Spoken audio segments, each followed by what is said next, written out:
और एक और बड़ी खबर जिसकी तस्वीर थोड़ी देर पहले आपको दिखाई थी, क्योंकि रूस से युद्ध के लिए तैयार नहीं है नेटो। आर्कटिक में रूस से युद्ध नहीं कर सकता नेटो, सिर्फ एक यूरोपीय देश अकेले युद्ध की तैयारी में जुटा है।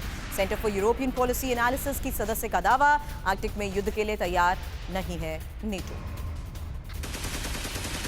इंफॉर्मेशन इस बारे में और डिटेल आपके सामने, जहां नेटो आर्कटिक में युद्ध की तैयारी नहीं कर रहा है, इसको लेकर खबर सामने आई है। खबर यह कि नेटो को आर्कटिक में युद्ध का कोई तजुर्बा ही नहीं है। रूस के हमले के लिए कई यूरोपीय देश तैयार नहीं है और सिर्फ एक फिनलैंड अकेला ही युद्ध की तैयारियों में जुटा है। अमेरिकी सैनिकों के पास भी आर्कटिक में युद्ध की ट्रेनिंग नहीं है। Centre for European policy analysis की सदस्य मीना एलांडर का ये जो खुलासा है, इसे बख्शी सर किस तरीके से समझा जाए?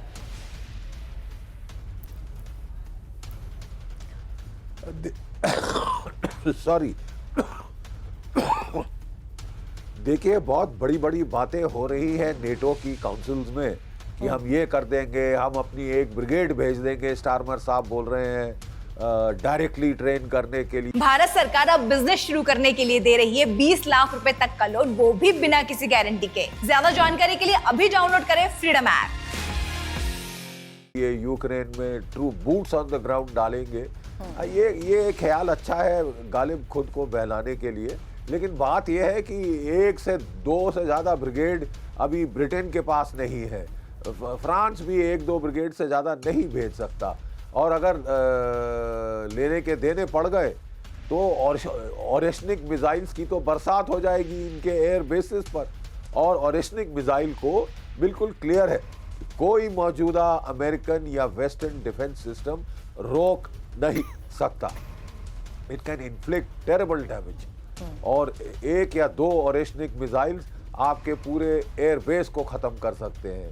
और अंदाज़ा यह है कि जो पहली अगर रशिया स्ट्राइक करता है तो वो होगा पोलैंड में जो बेस है, और जो सबसे बड़ा लॉजिस्टिक सेंटर है यूक्रेन को सप्लाई करने के लिए। देखिए, बात ऐसी है कि बाइडेन साहब सटिया गए।